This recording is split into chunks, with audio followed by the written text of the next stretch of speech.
My name's Ruth Knight and I'm from QUT. I work at the Australian Centre for Philanthropy and Non-Profit Studies here at QUT.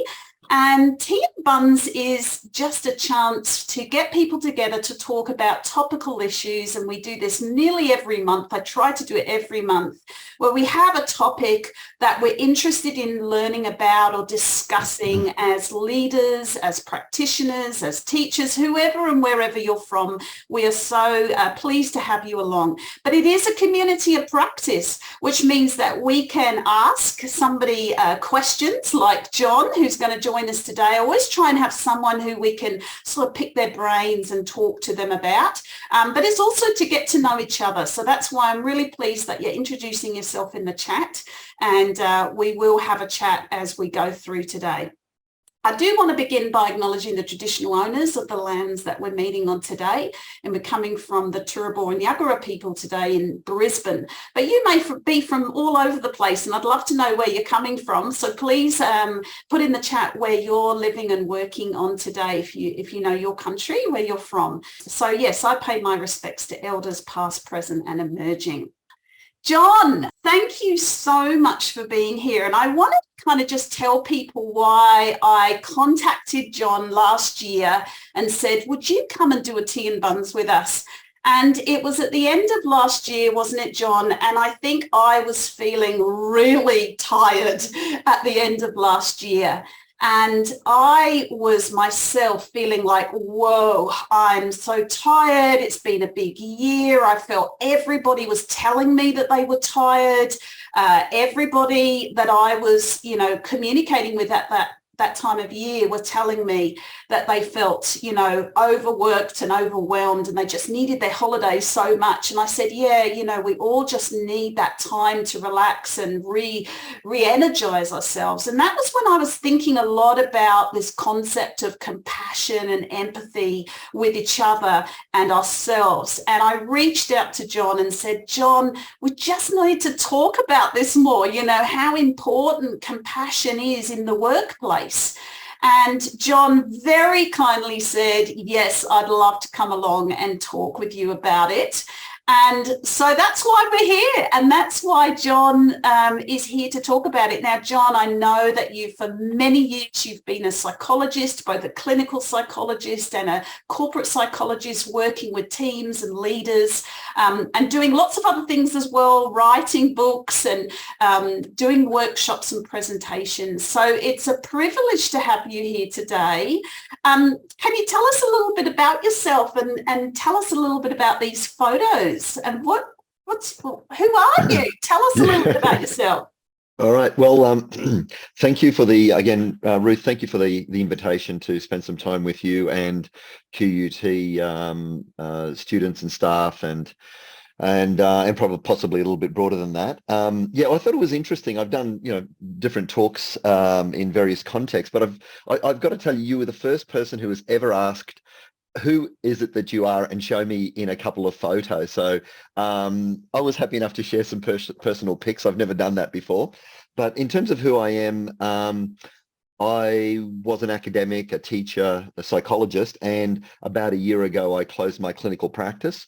So I don't see patients anymore and I don't do therapy anymore, but I do the odd workshop or conference or webinar, the odd gig like this that I think is going to be interesting and potential to have some impact. So that's the professional bit and background. In terms of the pics, I chose a picture from the last week, the last month, and in the last year. Now, in the last week, one of the things I really enjoyed doing, I live up in the hinterland in Maleny, and I love gardening and landscaping and doing that sort of stuff. And just in the last week, I helped a friend of mine pick his last crop of grapes for his winery up at Dingo Creek. There's a shameless promotion for his winery, but happy to help. Always happy to help people out, and being basically retired gives me a lot of space to do that. And I guess that fits in with the compassion theme for today. So I love being in the garden and doing practical things, being close to nature. Second picture is of my wife, and we've been together for nearly 30 years. So I love doing anything with her, usually eating and visiting and traveling. But that was just in the last month where we were in Florida we were playing around at golf together, and I just love doing whatever it is that we might be doing together. So that's really neat that, I've got an opportunity that the both of us can do whatever we want, basically whenever we need, want to do that. So that's pretty cool. And the third one is one of the things I've taken up in the last year is blacksmithing. And because I love doing things with my hands, as I said, and that's a picture of me and my dad, who's just 92 now. And last year, the two of us working together in the forge, and his background is as a blacksmith when he was a kid in Italy, and it's really cool when I get to hang out with him and my mum as well, but with him doing practical things, and I guess one of my models for compassion and community engagement has been my family and my culture.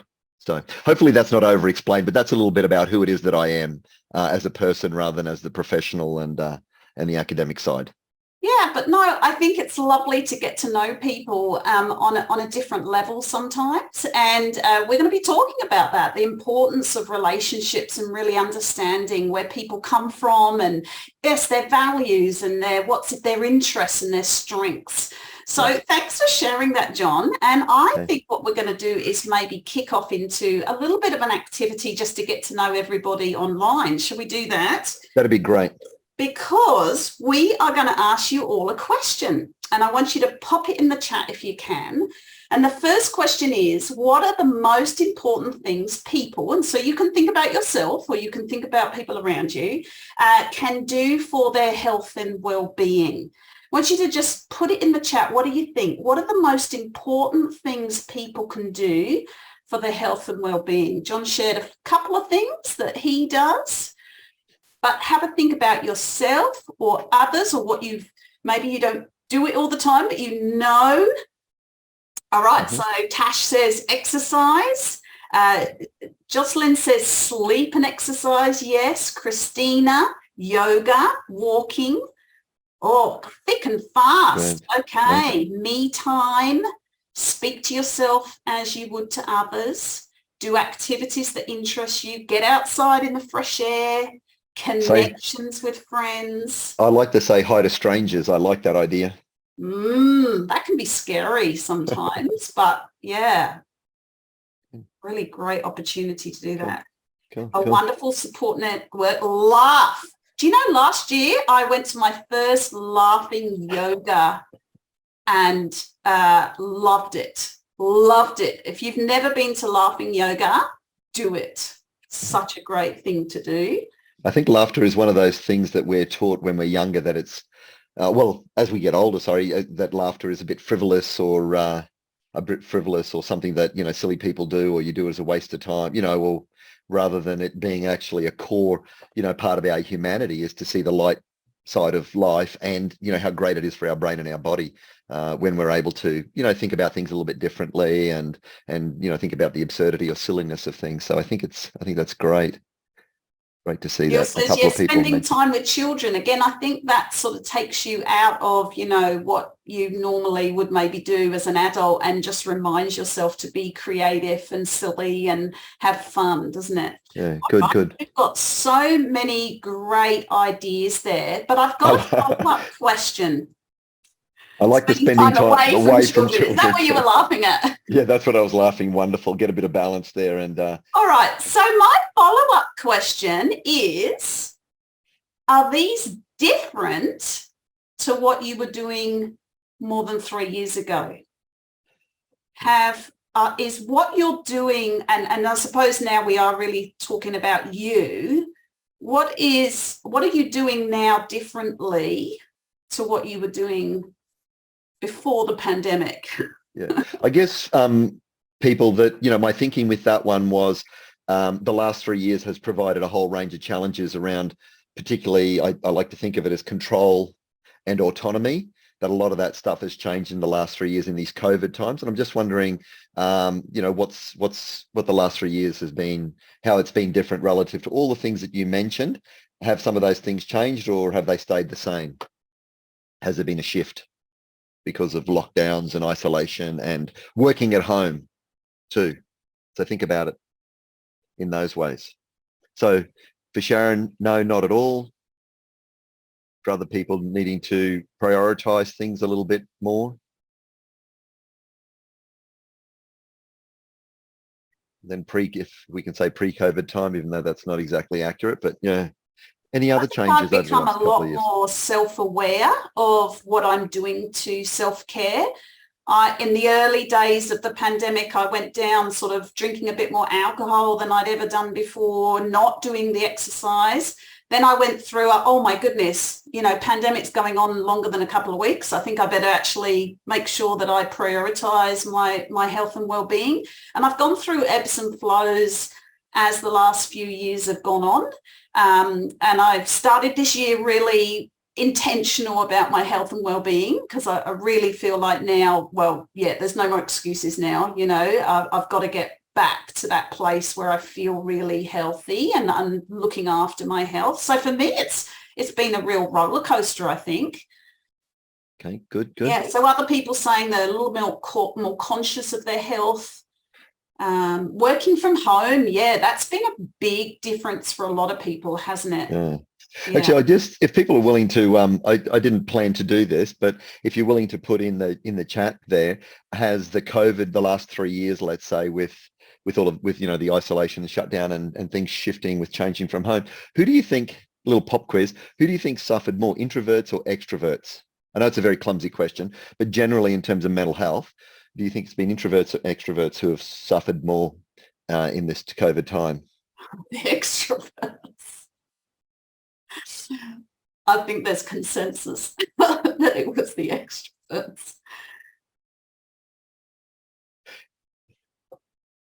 And I'm not trying to be the contrarian here, but let me tell you what the early data looked like.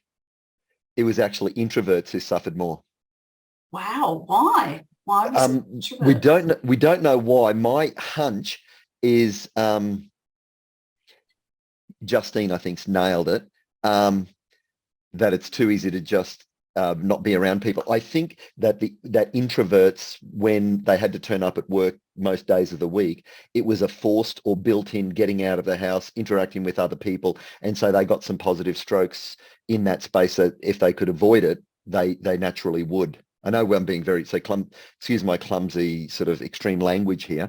Whereas extroverts, even though they were in lockdown, they would, ring, they would FaceTime, they would have Zoom drinks, they would go for walks, they would still get that itch scratched. So the early data was certainly supporting not extroverts, but introverts who suffered more in terms of mental health. So just something to think about for those people who does that sort of make sense to people now when I explain it that way? Yeah. Potentially, I can see some people nodding, so hopefully that makes some sense there. So something to think about.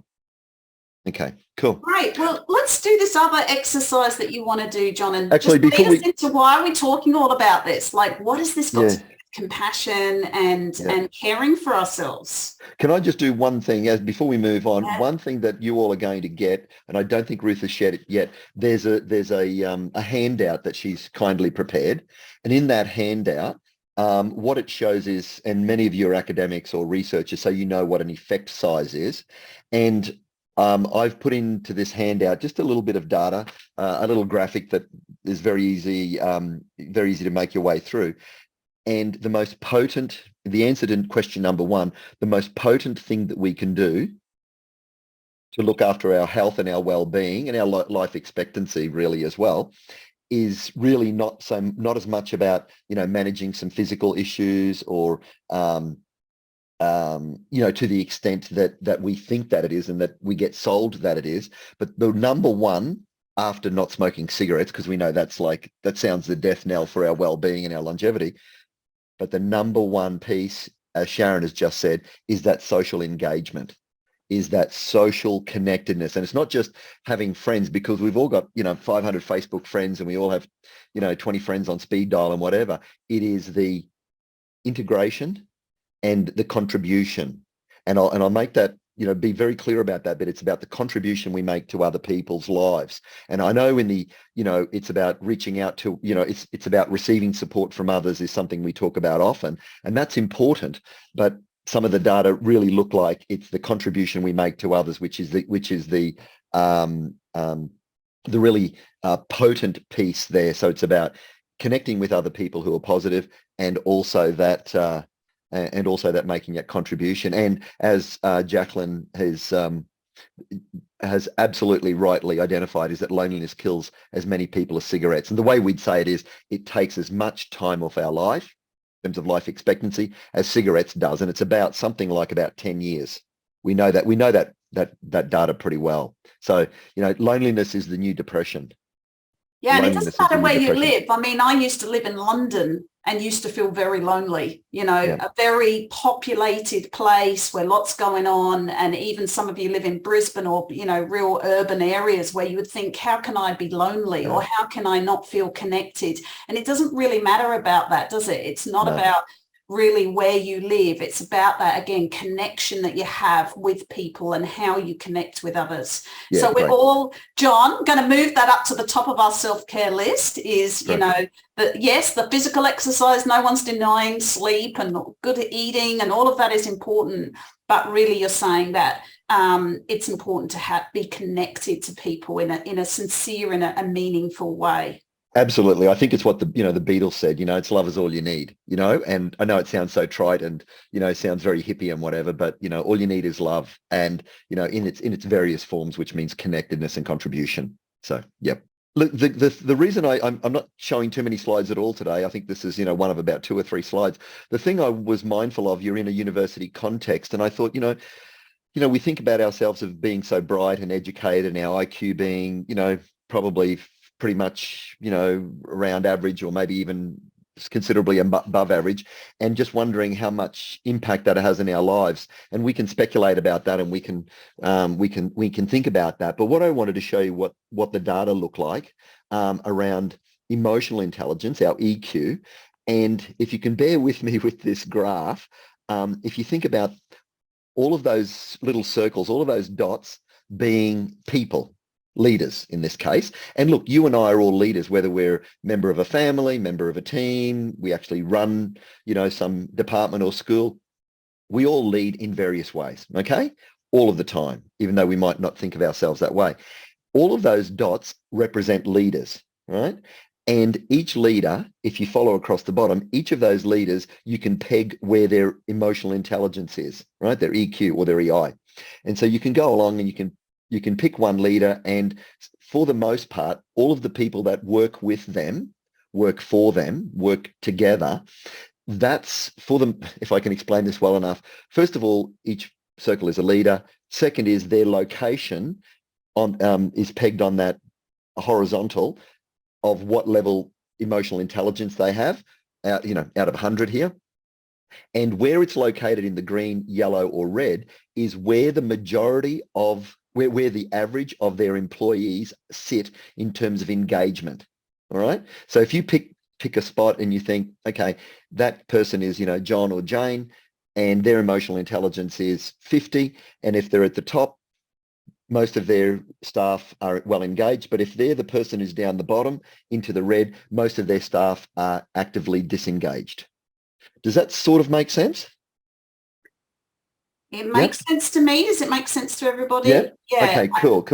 And a really great, good. Thumbs up. A very good way of encouraging us to learn more about emotional intelligence as leaders, and Absolutely. Really saying this can have enormous benefits for our team and our organizations if we're able to understand what that is and practice that in our work life. Yeah. Perfect. So here I'm not talking about intelligence or cognitive skills or decision-making skills, any of that stuff. All I'm talking about is this interpersonal space, social space, and the critical piece, which I've circled for you, and I think it's pretty clearly identified there, that if you're a leader who is above that 75th percentile, almost everybody who is around you, think about that, family, friends, work colleagues, that the majority of people who are around you will be actively engaged. And what engaged means in psychology means that they are performing, doing what they're supposed to be doing, persisting in the face of adversity,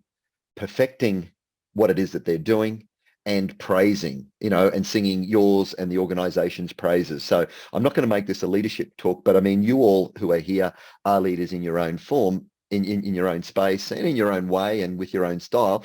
And whatever it is that you're doing, if you work actively at building the skills or the competencies of emotional intelligence, which is part of what we're talking about here today, obviously, in terms of, the social, interpersonal, empathy, compassion, it's going to be rock and roll where it is that you're working and where it is that you're playing and where it is that you're resting. Much and nicer place to work, I reckon.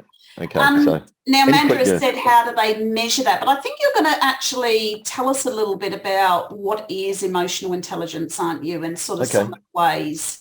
Let me just give you, Amanda, let me just say there are different ways of measuring emotional intelligence, but at the end of the day, they are typically competencies, a range of skills in terms of self-awareness, awareness of others, managing yourself, managing others, being emotionally expressive, and making really good decisions that are mindful of emotions and feelings. That's my quick way of.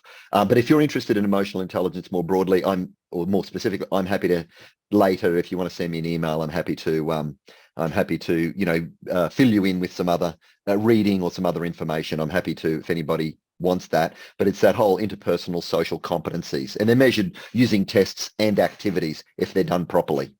Okay. Thanks, Amanda. Yeah. Fantastic. Well, let's talk about it. Let's talk about it a little bit more. And I think this is where you're going to give us a little test, are you?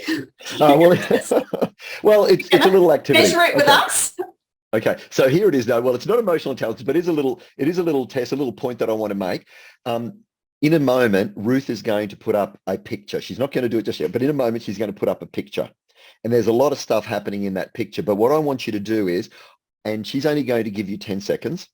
And what I want you to do is to count how many people are in that picture.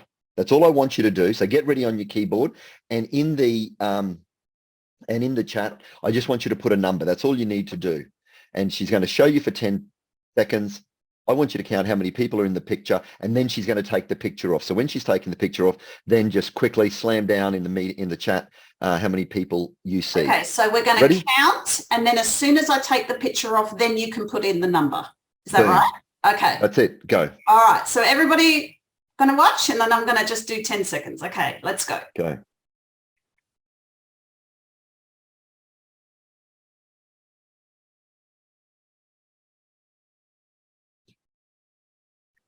Okay. Ooh. 22s. Most people are around 8 to 10, but we do have some different answers, John. All right. Now. 10-ish. Okay. 9, 12.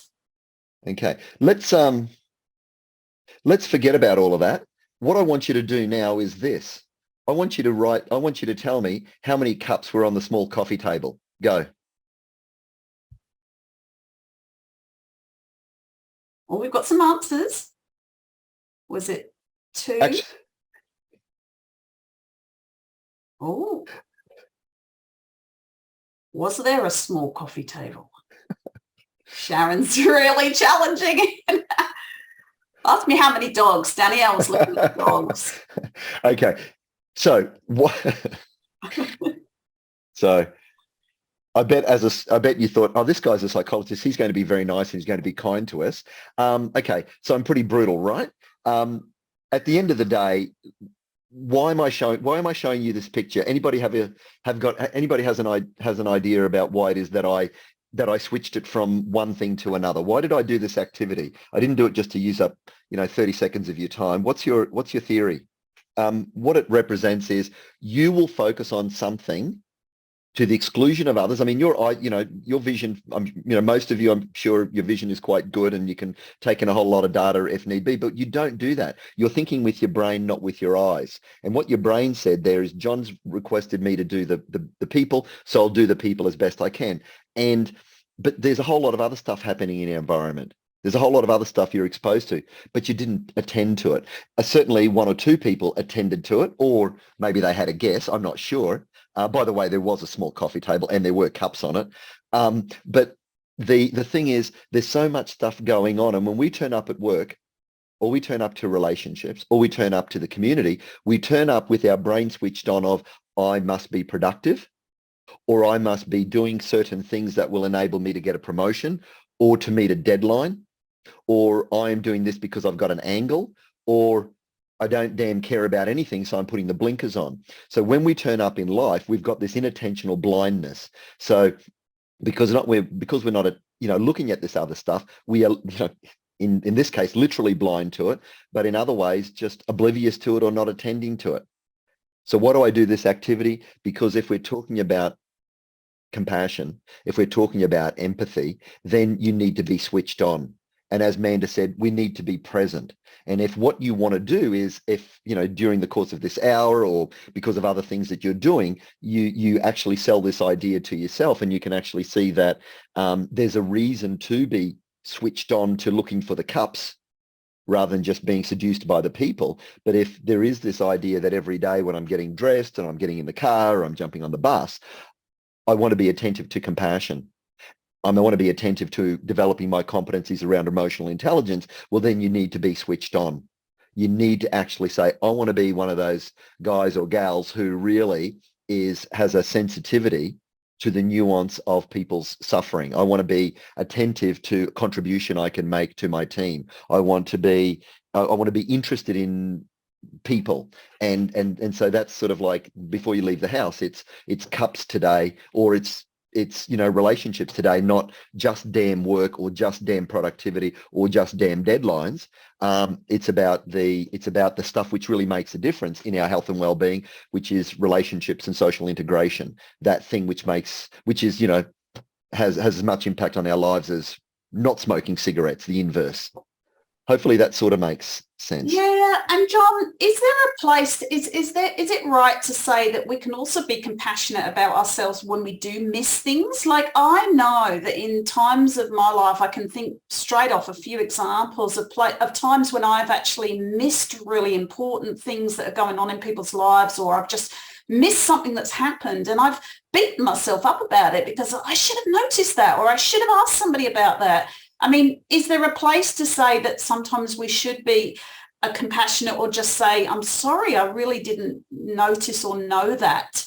That's just come up to me, really. Yeah. And I think, I'm not sure if it was Manda, it was somebody who was saying earlier that their research is about self-compassion. And if I understand you correctly, then there's that bit about, rather than sticking it to ourselves and giving ourselves a hard time and, I'm not good enough, or I suck, or, that sort of stuff. It's about, noticing that you've got some harsh self-judgments, but letting yourself off the hook, sticking it to yourself when you need to be open to feedback and to improve, but to be okay with not being okay sometimes, or being okay with failing, and I'm absolutely fine with the word failing at times as well, or messing things up. So the self-compassion is a really important bit.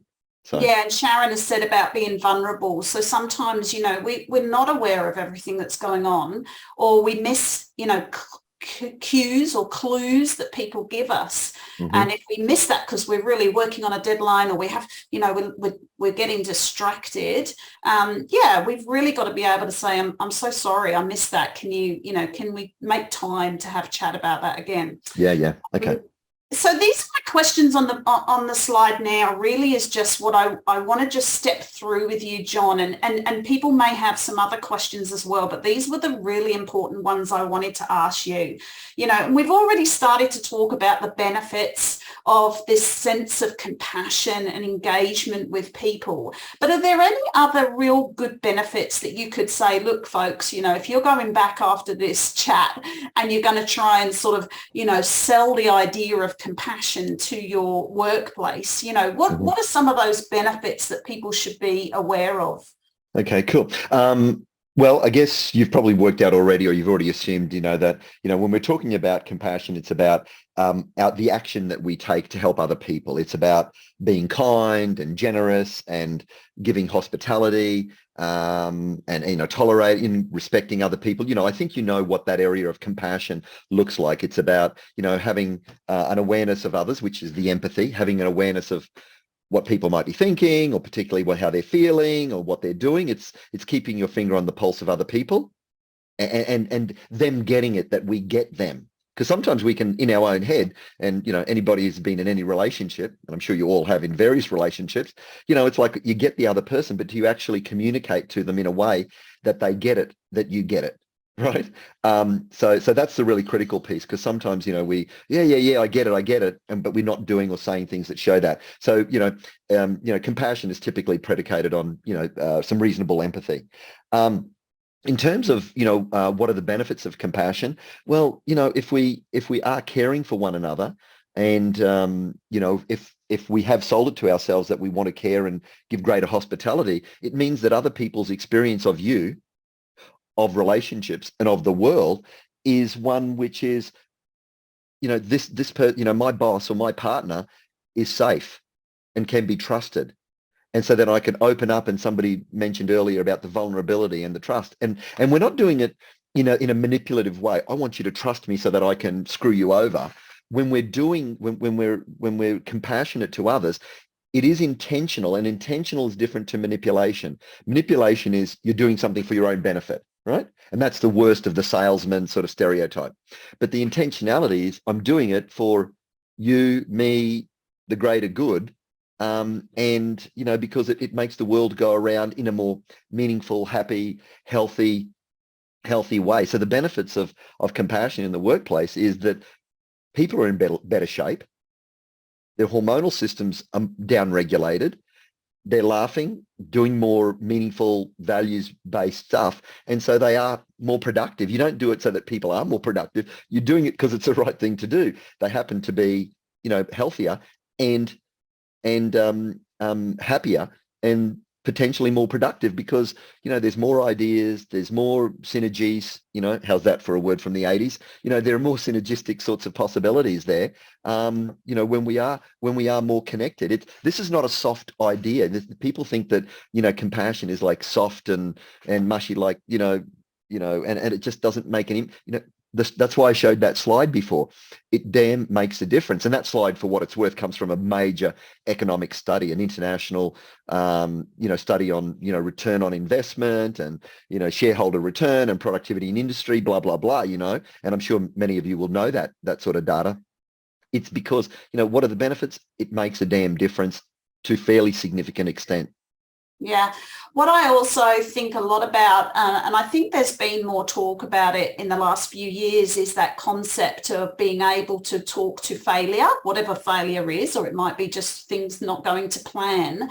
When there is a sense of, I'm going to be, people are going to be compassionate to me if or it's okay to be vulnerable, we're more likely to have this continuous improvement culture where people are saying, that didn't work out, or that was a failure, or we could do this better, because people know that they're not going to be judged, or they're not going to be jumped on and go, oh, you've done that wrong.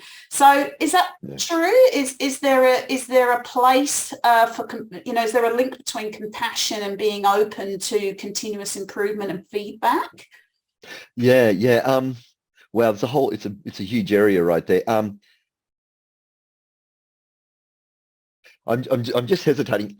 Somebody right at the beginning of the chat talked about professional development, in a professional development for professionals. And interestingly, and I know I'm going to open up a hornet's nest here, and I'm just going to make a statement and then walk away from it. But the data are pretty clear, and that is professional development counts for about this much variance in round figures, about 0 in terms of development of professionals, right? Clear. In my profession as a psychologist, and I usually consult in nursing and in medicine, they're my 2 big areas, and in teaching, it was in teaching, and I'll assume it's not that much different. At the end of the day, professional development, continuing education makes very little difference in people's professional development, all right? The development of expertise. We know that. So I'm going to walk away. I might edit that out. No, I won't. I'm going to walk away from that, but let me tell you what does make a difference, right? Yes, that's what we want to know.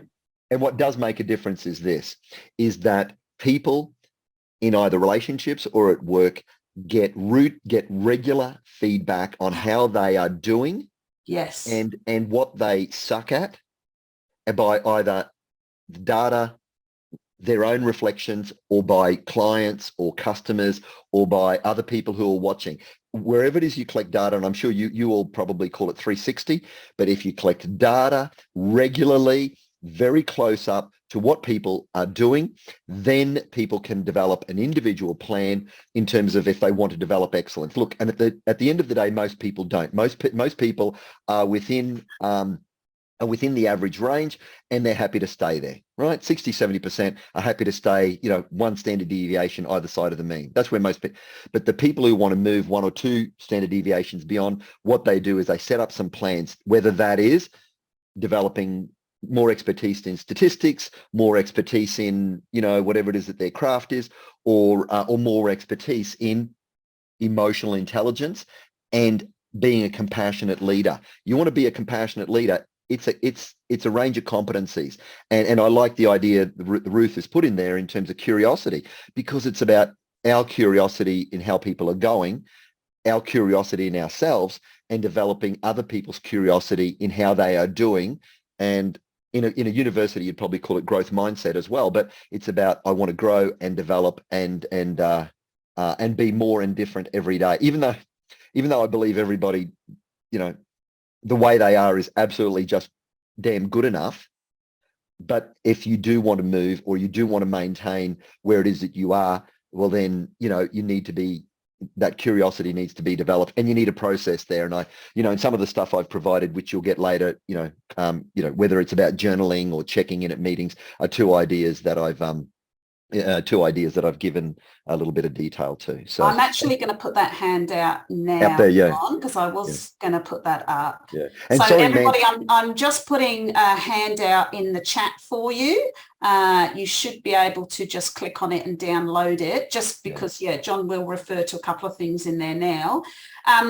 But John, let me just sum that up, because I'm actually cheering, even though I do a lot of professional development with people, but I'm cheering because what you're saying to me is the importance of reflection and self-reflection, but also team reflection.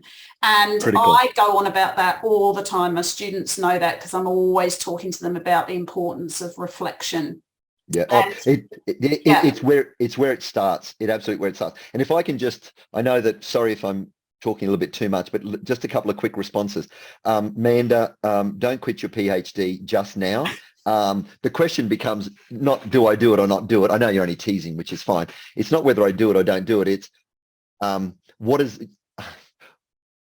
have other people before me done that, where are the gaps in, I'm just trying to think what the question, but where are the gaps in what it is that people have done that need to be filled? That, I mean, that. Sorry, I'm not trying to be patronizing. That. And the excellence literature, and there's a lot of great excellence literature out there, expertise literature, that you could or should be reading in that sort of space. And in terms of the Sharon with the how to develop emotional intelligence, send me an email and I will send you the best dozen things to develop the half a dozen competencies in emotional intelligence. And you'll know some of them and some of them you won't, but I'm absolutely happy to share that with anybody or with Ruth along the way. Yeah. And in terms of, are women more compassionate? Typically the feminine, the answer to that is yes, and the data bears that out. Guys are better in terms of self-management, in terms of emotional stuff. I don't know that that's always so great, but in terms of the empathic responding and the compassionate responses, women, absolutely, the feminine, I prefer, certainly do. That's my quick response. Yeah. I think the reason why we need more research is for us practitioners. And I just like the idea of maybe even 10 minutes at the beginning of every team meeting, just doing a little exercise on, something that encourages us as a team to think more either compassionately or empathetically or with that social intelligence. I mean, imagine if all of our teams just spent 10 minutes at the beginning of every team meeting. Maybe that's the kind of investment, that we could put into our teams and really make a big difference. So I'm loving all of that. Oh, that's... And Ruth, if I can just jump in, because it actually answers a few other people's questions there. The two things, I thought about this in preparing for today. I actually did think about, the preparation and you all today. The two things that I have used most often, not just because it's been my baby, but because it's evolved in corporate work, probably particularly over the last 10 to 15 years, the two techniques, strategies, skills, hacks, whatever, that I have used in the corporate context or using with leaders and entrepreneurs, as well as almost like everyday people, but in different ways when I used to do couples work. One is the journaling, the almost daily journaling. And I know a lot of people say it sucks, I hate it and whatever, and that's fine. But for those people who want to try it, and even if you only try it for, 2 to 3 months and doing it 4 or 5 days a week, I always say do it more days than not. That's been a game changer for a lot of the people that I've worked with individually or in terms of high performance teams is a daily journal. And on the first page of the handout, I give you a very basic model right down the bottom, four basic steps. And the second one, that's for self-awareness. And the second one is the awareness of others. And it's what you're talking about, Ruth, in terms of workplaces and people that want to be really sharp in the workplace. They do that checking in process, but it's not just like, oh, how's everybody? And, what do your figures and your numbers look like? But it's really about how are you doing? What's going on? What are you celebrating? What sucks at the moment? Who's your, who are you contributing to and who's contributing to you, and doing that sort of stuff. Now, whether it takes 2 minutes or 10 minutes at the beginning of a staff meeting, there's nothing more powerful that you can do than to get into that space and do something that shows that you actually care and you honor that. And it's almost like an extension of the "Are you okay?" but with a So you know that. I won't over-explain it, but yeah, look, there are some amazing tools and approaches to reflection. And in fact, I've got a couple of handouts as well. So if you do want any of that, just send me an email and I'm happy to send you what I often give out to people when they're saying, how do we do reflection? Also, you may have heard of the word, and I'm hijacking this now, around action research. I don't know, John, if you've done much on that area, but a lot of people use action research to help teams reflect and learn and grow. But that's enough. We could do a whole tea and buns just on action research. Well, if I remember, the action research is something about like, I think in the military, they call it after action review. What did we set out to do? What actually occurred? Why did that happen? What do we need to do differently next time? Yep. Ruth, that is the heart and soul of the development of expertise. It's been around forever, but so many people have damn forgotten about it because... Or don't make time for it.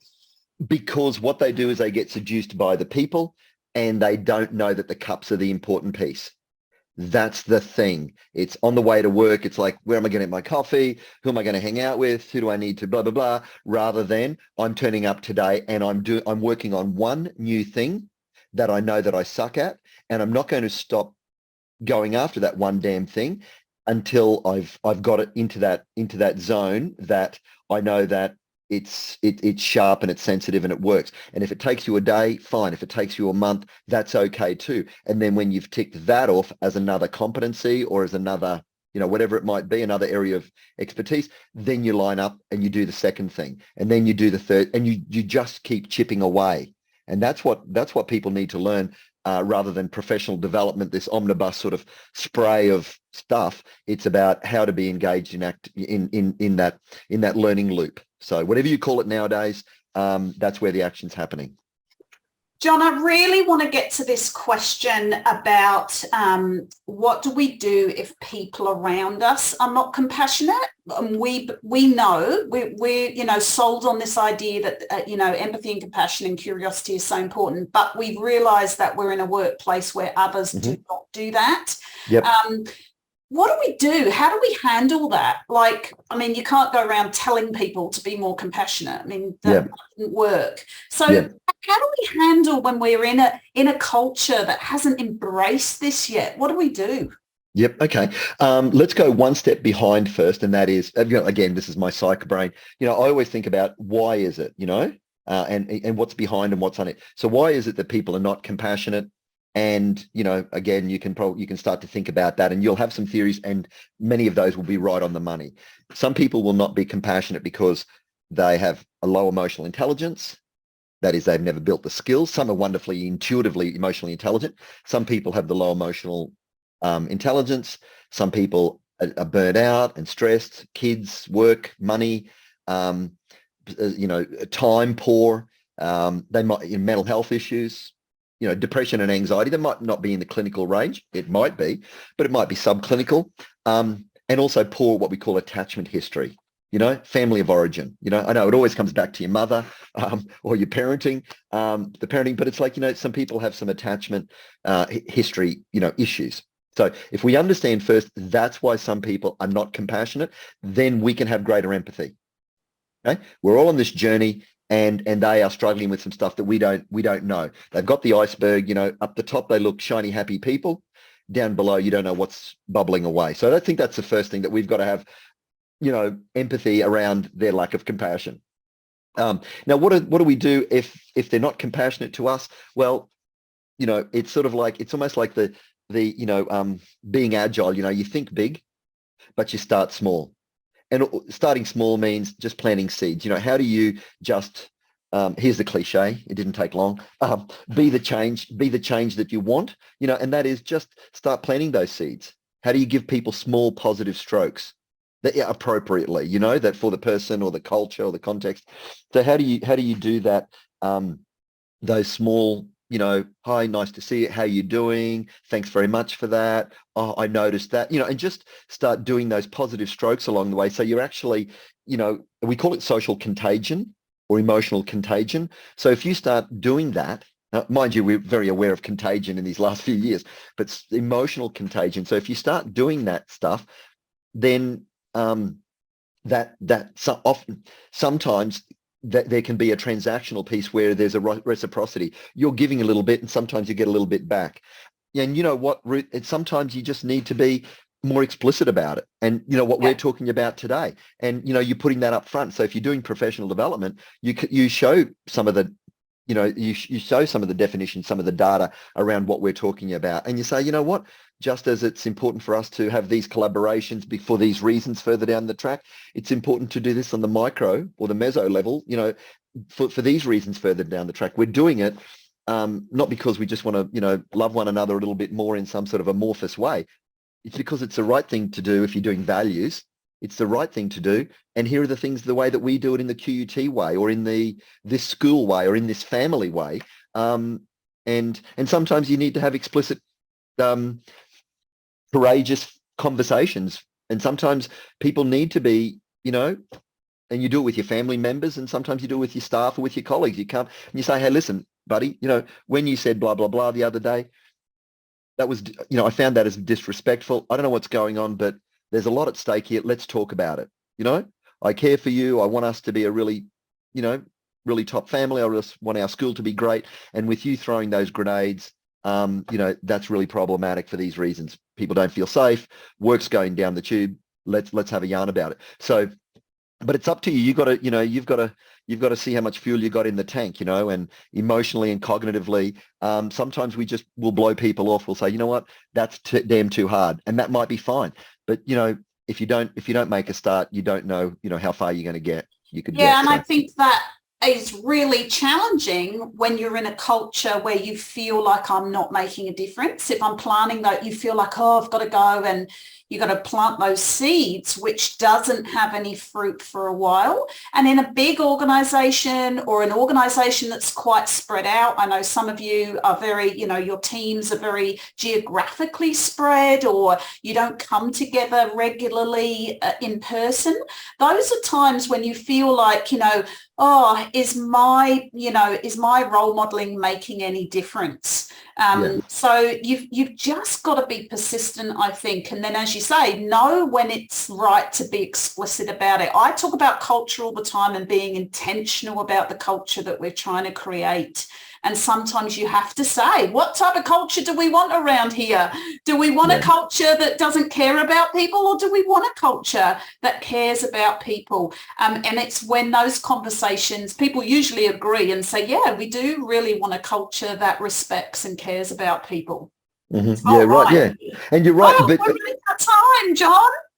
So what have we got? We've got a couple of minutes left. Is that it, or are we done? Yeah, we've literally got a couple of minutes left. Okay. And the other thing too, Ruth, I think we've always got to be mindful of is that there are some people who will say, back off. I come and punch the clock. I do my hours. I punch the clock and I go home, and I don't want any of this damn soft stuff or this crazy stuff or any different stuff. And I guess, there'll be those people who are refractory. It doesn't matter what you do. Everything will bounce off. So it's about picking your battles. And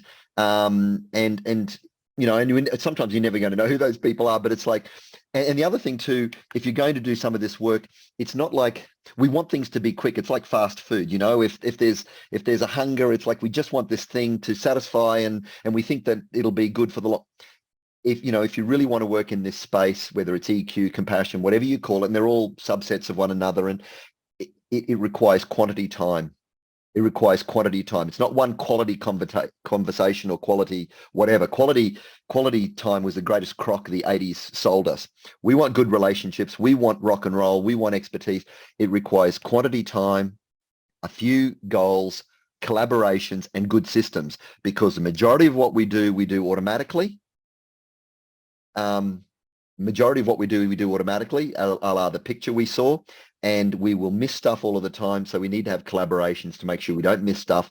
We stay on point and we get that growth and development. Yeah, fantastic. John, just leave us with one more final tool or tip to take away. What can we do after we've said goodbye to each other today? What can we go back and do that's going to make a big difference to us and our teams? What would you say? You've put some great stuff in your handout. Hope everybody managed to get that. But what would you highlight? I love that. You just want the one pithy one-liner to finish off, right? I think sometimes, when you've had a big conversation like this, there's a lot going through your mind, and you need to sometimes walk away going, okay, I've got one thing I want to hone in on.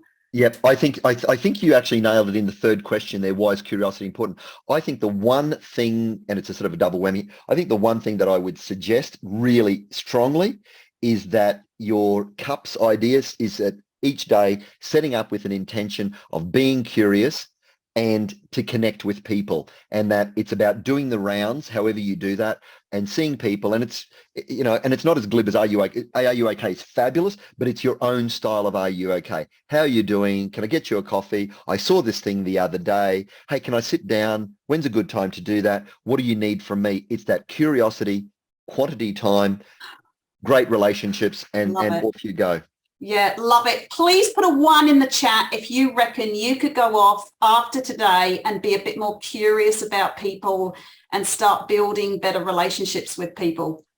Yay! All right, we've got lots of 1s, John, so that's good. They're all going to go off and learn to be a bit more curious about people and what's going on for them and the under the iceberg stuff. All right, John, thank you so much. We didn't even get to this whole idea of innovation as well, but I want to just reassure everybody that these benefits also include innovation.